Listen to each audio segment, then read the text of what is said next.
Hello friend, पिछले video में हम लोगों ने फॉर्म ऑफ सम्मन के विषय में समझ लिया है।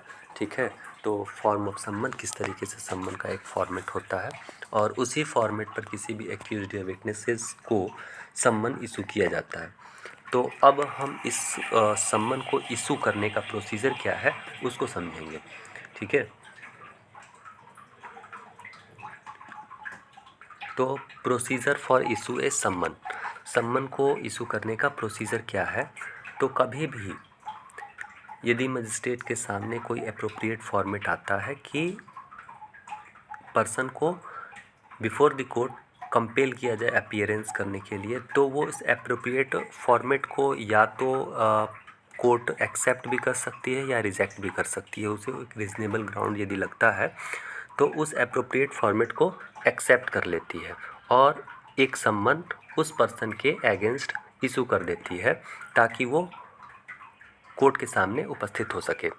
तो उसी के लिए नेक्स्ट जो सेक्शन है वो सेक्शन क्या है, तो चैप्टर 17 में देखेंगे section 227 issue of process.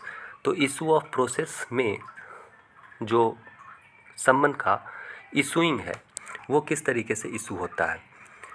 If in the opinion of magistrate taking cognizance of offence there is a sufficient ground for the proceeding he shall issue a summon if it is a सम्मन case.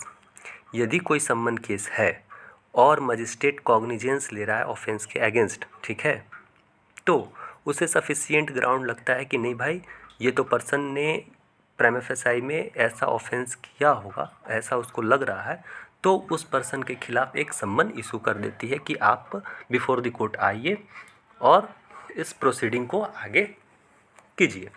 ठीक है, तो उस accused person के खिलाफ एक सम्मन जारी कर देती है कोर्ट में प्रस्तुत होने के लिए।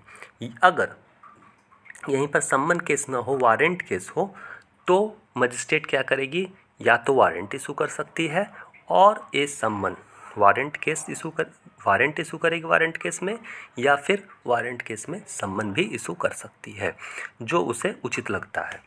ठीक है, उन दोनों में से कोई एक को सम्मन वारंट केस में इशू कर सकती है।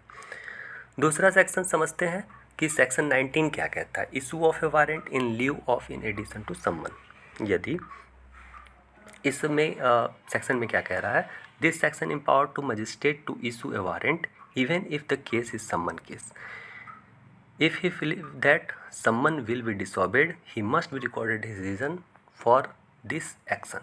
यदि कोई वारंट केस है, यदि कोई सम्मन केस है तो उस सम्मन केस में भी मजिस्ट्रेट वारंट इशू कर सकता है। ठीक है, वारंट केस में तो वारंट या सम्मन दोनों में से जो उसको उचित लग रहा है मजिस्ट्रेट को वो तो इशू कर ही सकता है, लेकिन सम्मन केस में भी वारंट इशू कर सकता है यदि ऐसा बिलीव हो रहा है कोर्ट को कि ये सम्मन डिसऑबेड हो जाएगा। इस सम्मन के थ्रू वो पर्सन अपीयर नहीं होगा, कहीं भाग जाएगा या कुछ अनदर स्टेप एक्यूज्ड पर्सन ले लेगा। ठीक है, तो वैसी स्थिति में उस पर सम्मन केस में भी वारंट इशू कर सकता है, लेकिन उसके के लिए उसे अपने रीज़न को रिकॉर्ड करना आवश्यक होगा। ठीक है, ऑर्डर शीट में वो अपने रीज़न को रिकॉर्ड करेगा कि मैंने सम्मन केस में वारंट क्यों जारी किया। ठीक है, तो ये पावर मजिस्ट्रेट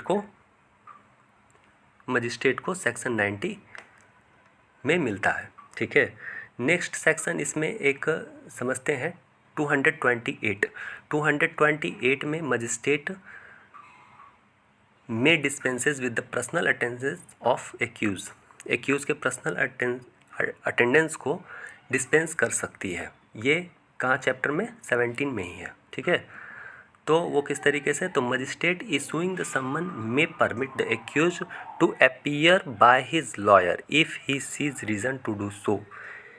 यदि मजिस्ट्रेट चाहे तो एक्यूज्ड पर्सन को लॉयर के थ्रू भी परमिट कर सकती है कि आप खुद यदि अपीयर नहीं हो सकते हैं तो लॉयर के थ्रू भी आप अपीयर हो सकते हैं। ये एम्पावर कौन सा सेक्शन मजिस्ट्रेट को करता है, 228। तो सीआरपीसी कह रहा हूँ, बीएनएसएस में भारतीय न्यायिक सुरक्षा संहिता में 228 जो सेक्शन है वो मजिस्ट्रेट को ये एम्पावर करता है कि एक्यूज्ड पर्सन यदि किसी रीज़न के कारण नहीं आ रहा है तो वो अपने लॉयर्स के थ्रू भी अपने आप को रिप्रेजेंट कर सकता है। ठीक है, अब नेक्स्ट वीडियो में हम लोग देखेंगे procedure for a serving of a summon. Summon को हमने फॉर्म ऑफ सम्मन देख लिया, इशू कैसे होगा सम्मन वो भी देख लिया। अब सम्मन सर्व कैसे होगा कि जिस पर्सन्स के लिए, जिस एक्यूज्ड पर्सन्स के लिए सम्मन इशू किया गया है उसको सर्व कैसे कराएंगे, उस पर चर्चा करना है। ठीक है।